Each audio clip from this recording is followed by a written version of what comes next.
Namaskar, Salam Sajatra. Hope all of you are enjoying watching the episodes of Oral History of Indian Diaspora in Indonesia. I also hope that you had fantastic and joyful, peaceful holidays during Lebaran. In this episode of the Oral History of Indian Diaspora in Indonesia, we present a very dynamic couple, Tiku and Shalini Menon, who came to Indonesia more than 4 decades back and have made Indonesia their home. In this episode, we will see how both Tiku and Shalini Menon, after they came to Indonesia, how they changed and adapted and took any opportunity that came their way, and then they prospered and they made others feel comfortable, happy, and contributed to the society in Indonesia.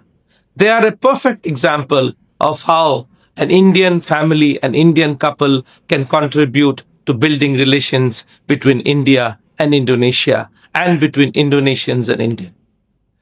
We will find in this story many messages of how they have adapted to the challenges that they have faced, how they have moved from one profession to the other, how they have built and created, and today they are Indonesian citizens, but they maintain close links with India, and they both belong to illustrious families with military background. And I think this has been one of the very fascinating episodes where we have a new presenter.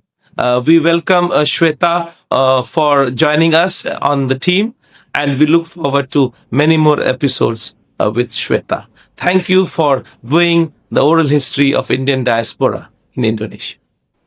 Hello everyone, I'm Shweta Anand. I'm happy to be a part of the series called Oral History of Indian Diaspora in Indonesia, an initiative by the Indian Embassy and produced by The Leap. On this episode, my first episode, our guests are Mr. Tiku Menon and Mrs. Shalini Menon, long-standing members of the Indonesian and Indian community here in Indonesia, and I would love for them to speak about their life's journey with us. Well, first of all, Shweta, thank you very much for having us. I'm Tiku, and this is Shalini, my wife.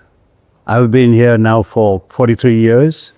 She has been a few years less than that. Quite a few. We're one of the old ones who've been in Indonesia for so long. Please. And this is now our home. Lovely.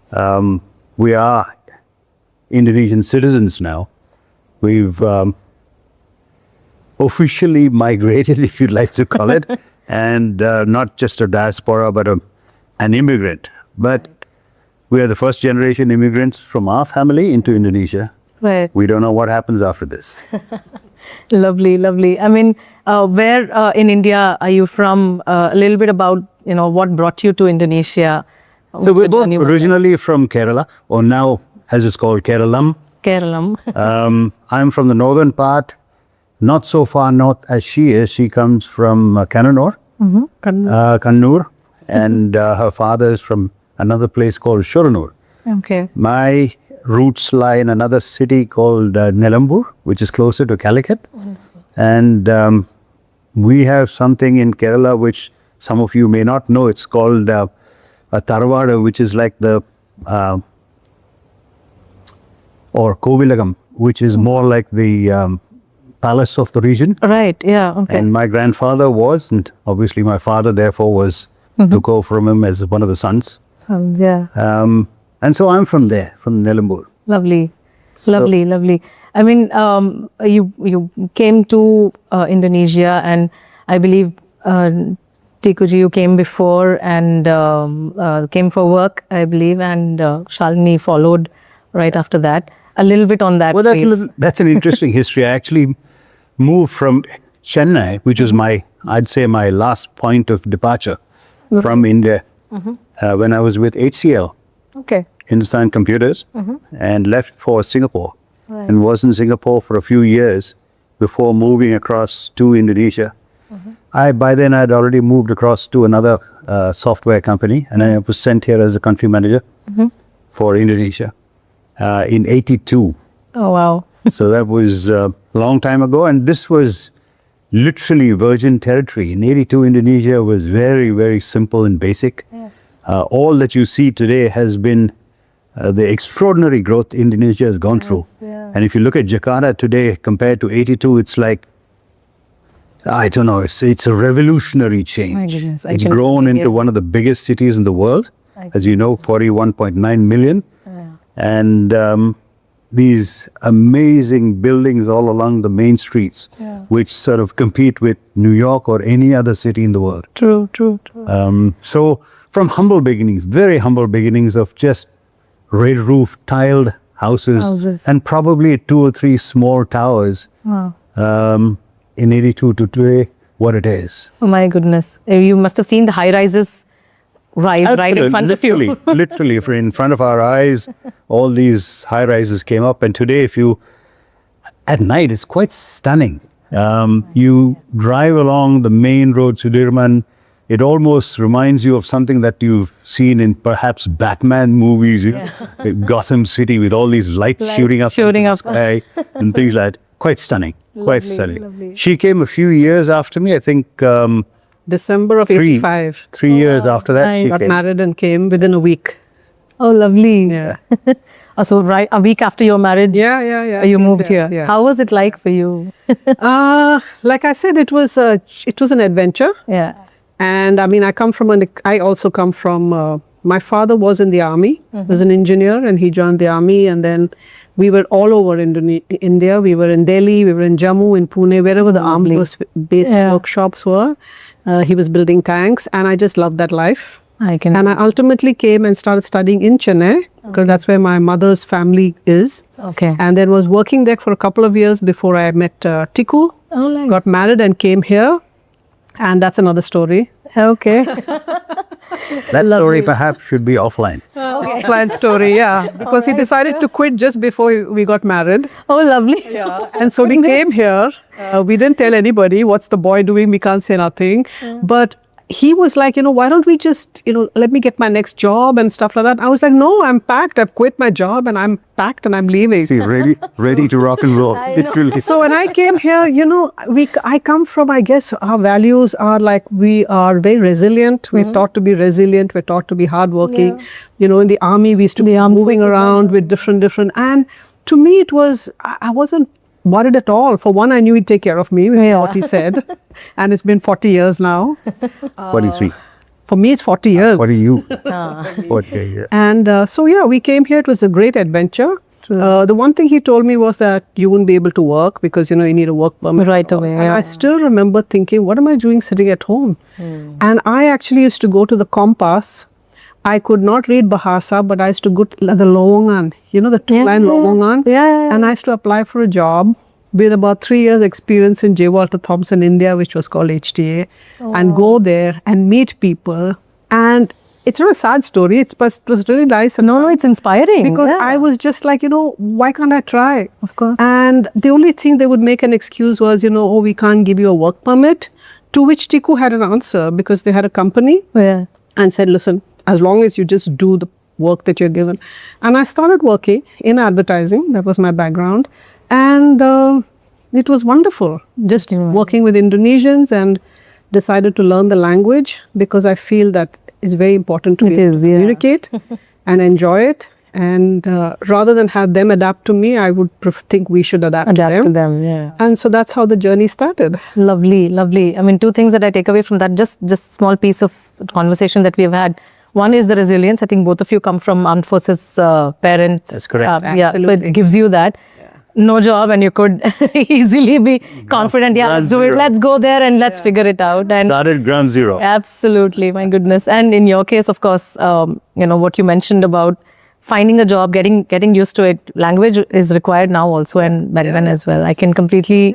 And adapting yourself to this place would make your life easier here. I mean, that's the inspiration that I think women following their husbands here would always want. Yeah. And professionals coming here to Indonesia even today. On that note, I would love to know about how your life and journey has been in Indonesia. Of course, you did mention about the growth that Jakarta has had, but life and experiences here.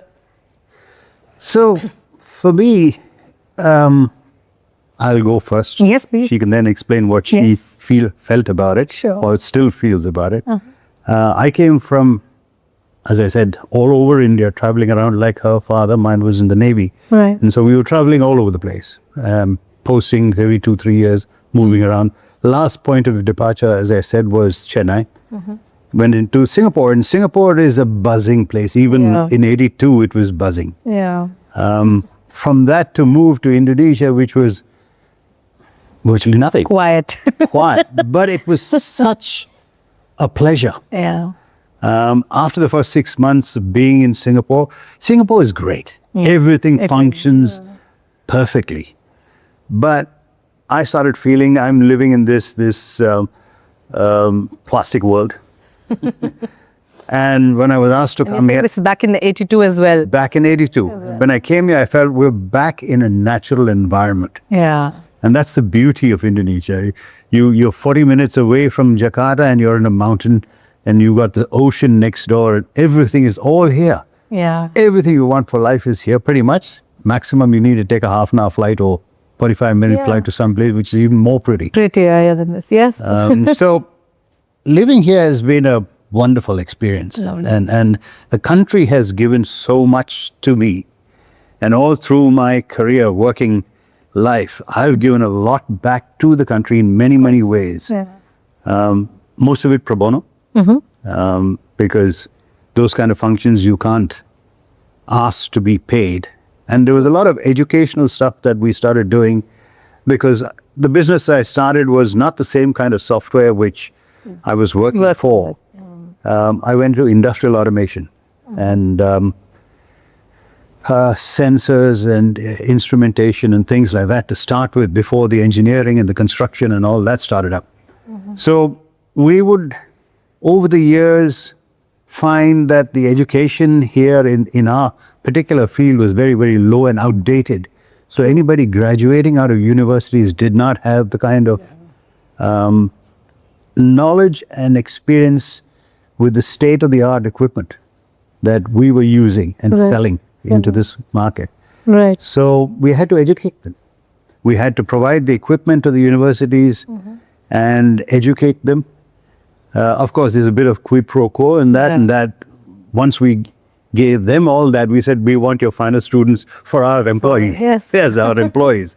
So we were given first pick sort of thing. Course, yeah. And that was very useful. Unfair, yeah. Unfair. So it was to bring these children up to speed so that they could be employed immediately once they come into the market. Right, yeah. Which made a big difference. And so that helped us a lot. It earned us quite a reputation in the market of being more interactive than just being a seller. Right, very true. So these are some of the smaller ways. Along the line, there were many other opportunities for me to help, which we'll talk about anon. Surely. No. Surely. Shalini, you've had an extremely beautiful professional journey here as well, and we would love to know more about it.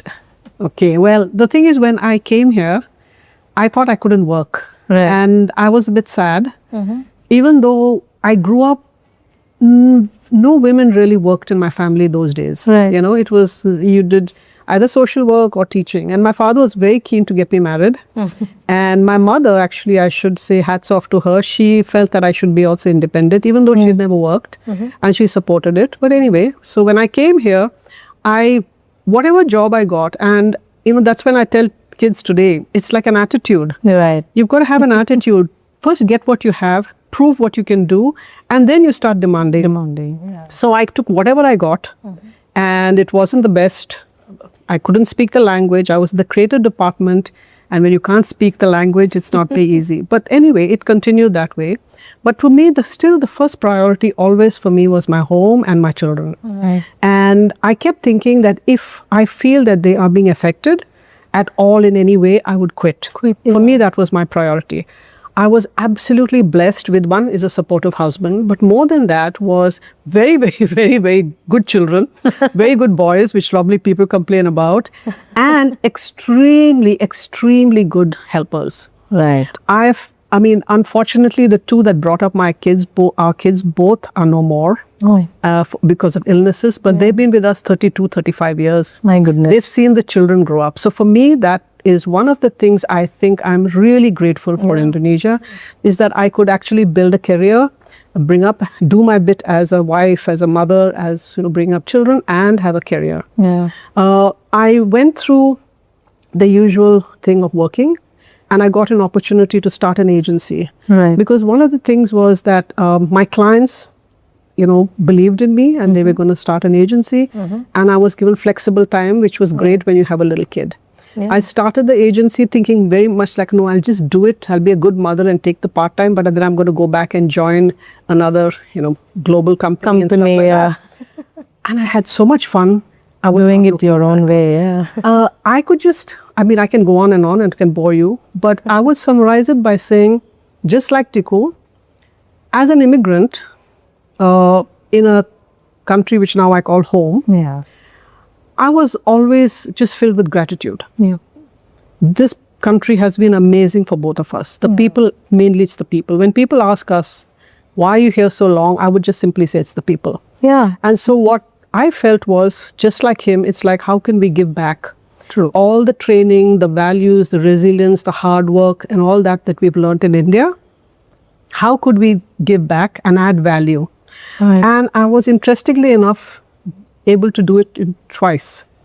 Once where I started my career in advertising. Right. And Yeah. we would have these ads which were always acquiring and attracting people. Right. And as soon as that stopped, I would think like, what happened to all those people that we acquired?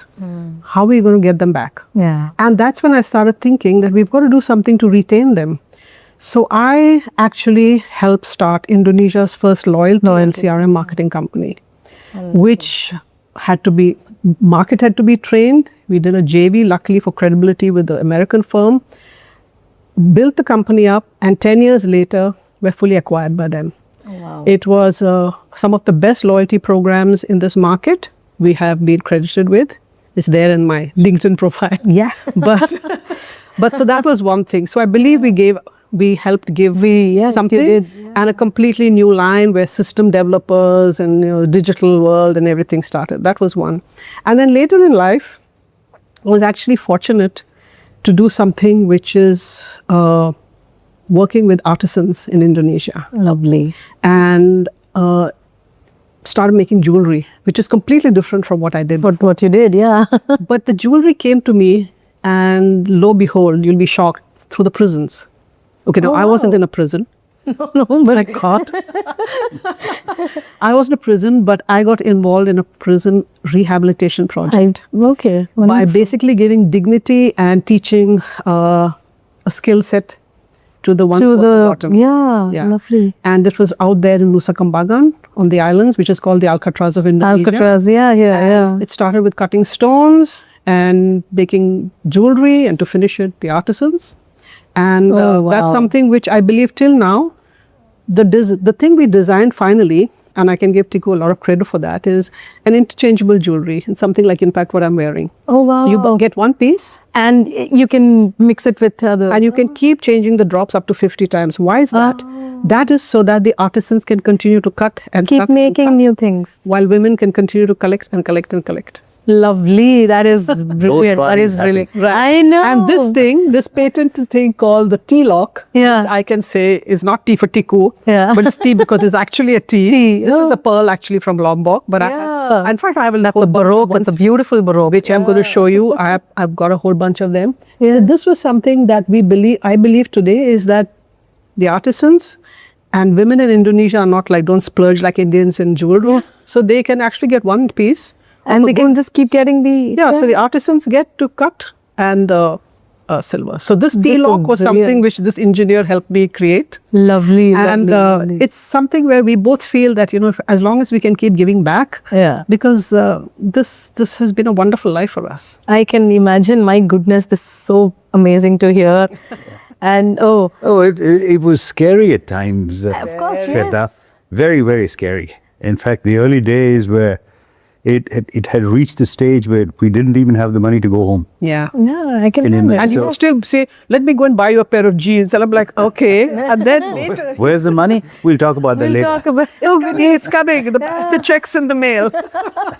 My goodness, I'm sure. I mean, 40-ish years here cannot all be only rosy. I'm glad that you're giving us a rosy picture, but of course you've gone through your fair shares of troubles and fair shares of fears, as you mentioned. You were here during the riots, as you mentioned. But Clients 100% changed. Yeah. Because after they said, listen, we don't have time, we cannot keep our factories running. How can we pay for advertising? Understand? Okay. So we would do that. We went through the Asian crisis, that crisis. It was used to be called Chrismon. And then Crisis monetaire. Chrismon, then we went through the crash in 2008, the financial, the bank We've run, gone lots through of them. 2 devaluations of the rupiah, each time 45%. My goodness. And then So- COVID. Whatever you had, suddenly you'd realize it's kind of vanishing. And there was a lot to do here through each of these crises that we saw. In the 1998-2000 crisis, the monetary crisis, and monetary as crisis, I think somewhere along the line, we said that most of the foreigners ran away from the country. Right. I remember 1998, 99, we have a school here called Jakarta International School. Yeah. We were at 3,200 students. It dropped to 1,100 students. Wow. The rest had all gone, yeah. Now, here's where the complexity of the whole thing was, and why I'll tell you why I'm talking about this. We had 256 expatriate teachers, which you can't get rid of. The children ran away with their parents, Yeah. but you can't get rid of the teachers. Yeah. Because they're on contract, so you got to pay them out. And so I was called in to handle treasury in 2000. 2000, yeah. And slowly over the years, my task was to bring the school back to even keel. That time it was about a $65 million business. And yes, I managed to bring it around, turn it around. It's a non-profit organization. Right, yeah. So from losing money, brought it back to even keel. And so then I became the chairman of the school and subsequently the governor of the school as well. So there was a lot to give back. Give back, yes. And the time was bad, but there was time enough to give back. Yeah. So that was a bit of, again, like I said, pro bono work with the children there. Yeah. Not that I could do anything for the children because but yeah. you've got to maintain that divide between administrative functions and Keeping the system running was tough enough. Yeah, was tough enough and was enough for the kids. That's right. And, The children and like I as well. said, to slowly stage manage those 250 odd teachers Yeah. and bring it down to a scale where they were required as minimally, and then take it back up to where it is now. I believe it's about the same number, back up to 3,000 plus. Lovely, yeah. But So that was one. After that, there was some more work that we did. That was a learning experience for me too. The second time around was working for or being on the board of the European Chamber of Commerce. Right, yes. Now you'd ask me what was I doing in the European Chamber? Well, I was representing a European company Right. which had grown substantially in this country This place, yeah. thanks to our efforts. And ultimately it became number one in the business we were doing. Right. So because that went on to the board and ultimately became the chairman of the board as well. That gave me a lot of insights into how Europe works And how? and also insights into all the government departments which we had to interact with. Right. Ministry of Trade, Ministry of Manufacturing, Investment Coordinating Board, Finance Ministry. So you meet all the people related to this and therefore you get to know their thinking. Yes. Most times, of course, at the high end, everybody's got wonderfully good ideas and plans. Implementation sometimes becomes a bit of a question mark. True. But nonetheless, you get to read, understand, and realize the potential problems that exist between the two and their attitudes to doing business to each other, with each other. And how to bridge them, yeah. That's always been a problem. Of course, yeah. Between nations, between groups, and between a nation and a group. So very complex situation because you have 27 countries in the other group. This is one nation, yes. standing up against the requirements of that collective. Right, yeah. So those kind of experiences were very, very rewarding, Of course. to say the least, and has taught me a lot. Of course, yes. I love how, your entire story spoke about issues, opportunity. Issues, opportunity. Well, change is always a chance. Chance, of course, yes. Always for the positives. So any change that comes, yes, it's a chance to be more positive about it, think positive, and do something with it. Very true, and keeps you grounded. Yeah. Absolutely. Also find that people don't seem to accept change, or they don't re-engineer. Yeah. So when I was young, I was a visualizer trainee, 19 years old. So you become an art director, you become a creative director. Then I got an opportunity to start an agency. But that's not going to go very far, because agencies, you have to understand the market is changing. That's when I moved to loyalty marketing, because I realized that now this is saturated. If you want to do something, you can't keep knocking on people's door and asking for the same thing. Again, So you've got to innovate. So basically, move to that. And then from that, once the business was sold, we started with, like I said, database, and then we went into systems, and from systems we went into AI, all that. That also is re-engineering.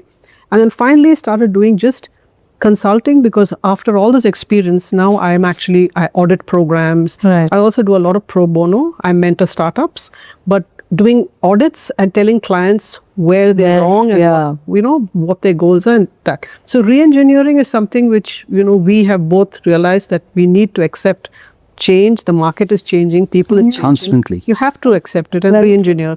And that's how we've moved on. When I see kids today, the other thing we had was, attitude is something which we both, I think, helped, and we've asked our kids to have that. And attitude can change everything. Everything, yeah. True. And that whole thing of, I had in my head once, which was told to me by a very successful businessman who wanted me to do some work, when I kept saying, I don't know finance, I didn't learn this, I can't understand, I know. He said, if it's done anywhere in the world, you too can. Can do it, yeah. You just have to figure out how. And that was like a slap in my face. Yeah. And from then on, I would never say I can't. I would try and figure How out to do it. meet somebody, talk. And because of that, you find that what I would go with this, I'll give something first, and then I can try and get. Right. So you keep giving, but it has to be a two-way street, You can't keep on just taking. True. And that's something you learn here in Indonesia. Right. Very true. People here are very big-hearted. We've had experiences where you won't even believe, just like how generous, how kind, how thoughtful. They don't have any malice. They don't have any, like, there's a hidden agenda, which, Nothing, yeah. Now, I'm very connected to India. My mother is still there. Yeah. So I go home. I go home 4 to 5 times a week. 5 times a year. You can take us out of India, but you can't Cannot take take India out of you. Yeah. Tiku's point, this basic thing is, that's my motherland, this is my homeland. Homeland, yeah. I see too many Netflix shows. I know. Look at that. So I love going back. I mean, to me, going home, it's my motherland, and my mother and my families and the food and the clothes and all that. So we do that. So we're very close and connected. And there's always a lot to learn from India. Oh, of course. Always. They come out re-energized. So India is like, nothing else. Connecting. It's the fountainhead. Yeah, it's the fountainhead, and it's the roots. So And there's a lot of closeness between the two. True, very true. Yeah. In fact, on the note of roots and on the note of India, I know we want to know more about it, but I would love for you to show me that beautiful photo wall of yours that tells your life story or your family's history. Okay. And it's inspiring to to see them. And I would love to have a look at that and show it to our viewers as well. Okay. Certainly.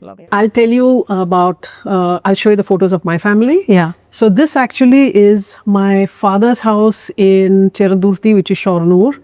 It's on 16 acres. And this is the photograph of all of us. In fact, you can see me in a little mini skirt here. Nice. That's our family. And Nehru actually came there for the inauguration of the Kalamandalam. So the Kalamandalam was started by my grandmother and Vallatol, who is a very, very famous poet. Right. And when the inauguration he was going to come for, Mrs. Gandhi came ahead to see where he's going to stay. And there was no hotel in that little place. Right. Yeah. So this, my grandfather, who actually built on that 16 acres a separate room with a western toilet and everything for him. So that's him. That's where it That's my mom. came in. Oh, nice. And at her wedding. Oh, This is my father, who actually got his AVSM. Oh, wow. For, I think he built some amazing tanks. For the 1972 war. Oh, wow. This He got is- the Yatri Vashisht Yes. Seva medal. Nice. This is my mother's family. And this is my grandfather, who actually is M.K. Nambiar. There are Okay. enough books on Oh, him. yes, yeah. He was a barrister at law and actually one of the first constitutional lawyers of India. Right, yeah. And his son, actually, K.K. Venugopal, who is here, was the Attorney General of India for 2 terms during Narendra Modi. He just stepped down. Oh, wonderful. And this is again my grandfather with Krishna Mohan, Krishna Menon. Krishna Menon, sorry. And the rest of it, I think, is more Tiku's family. Tiku? Do you want Tikuji, please take Yes, over. I can come in and give you the rest of it, which is my side of the family. I think we'll start from the right side. Please do, yes. So this is a picture of my grandfather from my father's side. He was the Nelambur, what we call Tamburan, which is like a Royalty. local royalty, Royalty, of the area. Right. And that's his son, which is my father. This was the old Indian Navy. Yes, this was the old Tarawad family house. Family house. Okay. Family house where the Governor General came for the first time in a car. Oh, wow. And It's documented. you see here, they have to the cross- car is being, okay. They had to cross the river on a barge because there was no road Roads, those okay. days. So The mud car had rat to be comes- brought mud over rat the river. comes, Right. put on the barge, taken across, driven across to the family. Oh, so lovely. That's him and the wife, and this is the Governor General going on a hunt. Got some bison there. That's my mother. Oh, nice. Yeah. I love She how showed- you've got here. She showed her mother. Yeah, and- If I don't put that there, I'd have been in all sorts of trouble. I know. Beautiful pictures, both of This them. is my grandfather from the mother's side. Mother's side, okay. So, He was the pure lineage of armed forces. I love pretty it. much. Yeah. He was the chief recruiting officer during the days of the British, Right. and for the 4 southern states: Oh, wow. Okay. Tamil Nadu, Kerala, Andhra, and Karnataka. Karnataka. Yeah. And he's an OBE. Oh, wow. So, coming further, these are all pictures of Life. his life, and whatever. This old, remember the days of when women used to go around without blushes in Yeah, Kerala? the Ravi Verma painting That's inspirations. right. That's exactly right.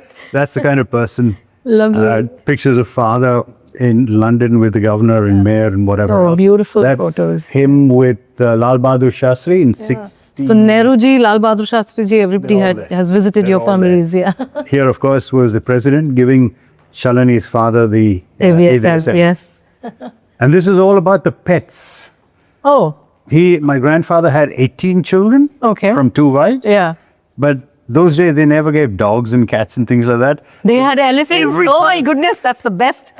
Every child had an elephant with a mahout, Oh wow. and they were asked to look after the elephant. Employability. They were asked, every child, you have to look after this elephant, it's yours. Oh, lovely. So, Nice. There's some I would good- rephrase that. Talk about responsibility. that's right. Juvenile responsibility. An elephant has that. Oh, lovely, lovely. Beautiful. Summary of the house. I love how you have this wall here in Indonesia, and a reminder to you, of course, you and your family, of where you all have come from, and a beautiful thing for us to come and look at, for us to see. That's a part of our histories. National history is right here on this wall. It's amazing. It's Absolutely. amazing. Throughout the Thank you house, so you'll much. actually find so many artifacts, which are from our ancestral homes, Oh, lovely. Yeah. which are probably hundreds, 200 and plus years. So all these Nice. antiques we've Preserved. managed to get together and, Oh, and lovely. preserve and keep it here. Lovely, lovely. Very lovely. old pieces. The house itself is something to talk about. Thank you so much. It was indeed wonderful to, walk with you down your memory lane and see the photos on the beautiful wall. In the name of family, I would love to know more about, your family here in Indonesia, your sons and, their lives here. Would you mind to tell me? Sure. In fact,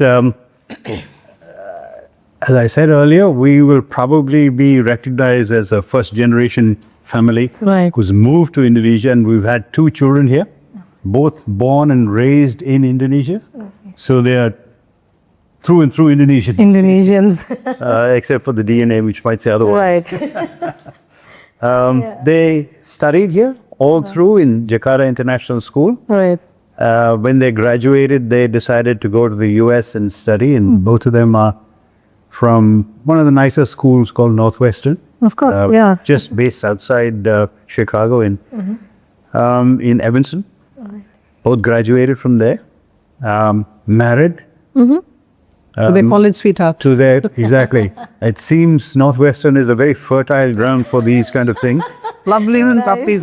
They're both wonderful children. The girls, one is American-born Taiwanese. Oh, lovely. And the second son is married a Korean girl. Oh, lovely. But when you come this part of the world, there's opportunities seem to be far greater. Right. And for them to come to Indonesia and work is an experience. Right. And they can impart some of the learnings that they've got in the US here as well.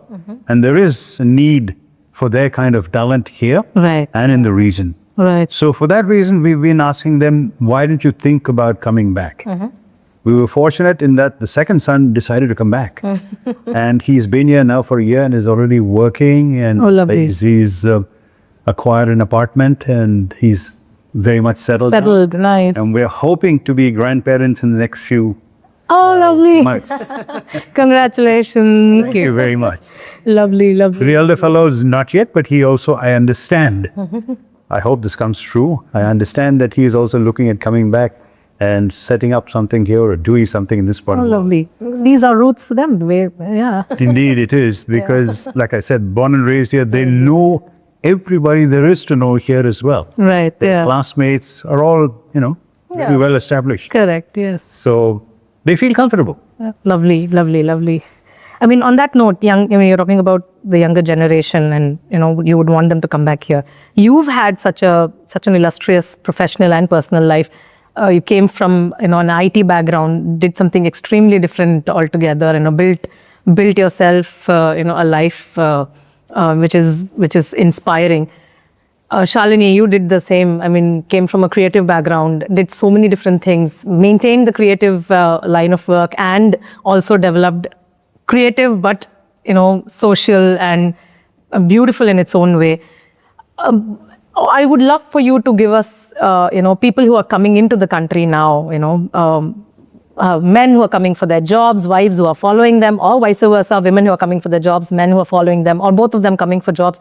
Any takeaways, any advice that you would like to give that applies today and will apply for all generations?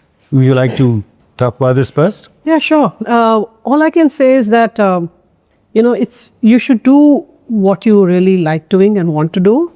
There are lots of opportunities. Right. It's all there staring at you. Yeah. Not everybody's going to keep spoon feeding you and, opening doors for you, but you're going to be able to open doors. True. I know women like us, we can work anywhere in the world. However, there is no better country for me on a personal basis than Indonesia. I am so lucky to have had 2 kids, be here, be able to bring them up, to be able to have a robust career, and, the kids and my family and husband and the home life was always very well taken care of. So I would just say that, look, don't sort of always be positive. Try and have an attitude and try and change that and re-engineer and just go for whatever opportunities you can get. True. In fact, the story that you told us about how this country helped you applies to this generation as well. A lot of us are able to do what we want to do is because of the support that we get here. Our support system is very strong here. And I mean, a lot of people say, okay, about children, you want to be there. You can. There are jobs there. You can be there for the child. Flexible. Yeah. But there are a lot of things that perhaps are, need-based that have to be done, and you get a good support system here to be able to do it. Right. And a nice, safe environment. So it's not like, either you can choose one or the other. You can actually do them both. Right. And there are lots of good examples for that. And I think, children actually learn, and from a very early age, they learn that, it's important to be responsible, to do something, to be productive. And that is very important. And it doesn't mean about just earning money. It just means productive, giving back, being involved Those are all those things that you can do. Very true. A word of advice for the young professionals, Tikuji? So this is what it is. Life comes at you from different directions. You haven't heard the half of it. Actually, I studied all my life to join the Indian Foreign Service. Oh, wow. Lovely. And I actually did my UPSC, passed it, went on, got selected, and I actually rejected it. Oh, my goodness. Wow. Okay.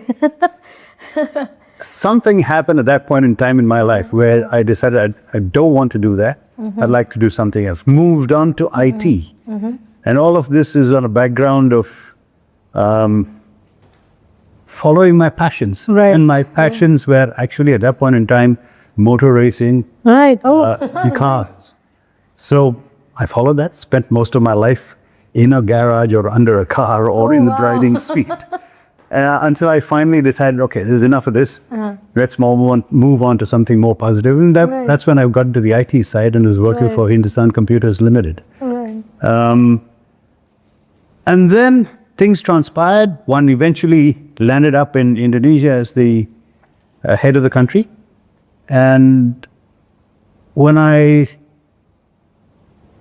finally decided to leave them, I decided to move into something a little more positive action, in the sense that I went for the industrial automation side rather than the commercial automation. So that was a change. change, yeah. So every time there's been a change, and this has been developed all the way with all the womb to tomb approach that I took. Start with this, build around it, engineer around it, construct around it, maintain. So everything to do with that. What I'm trying to say here is the opportunity exists.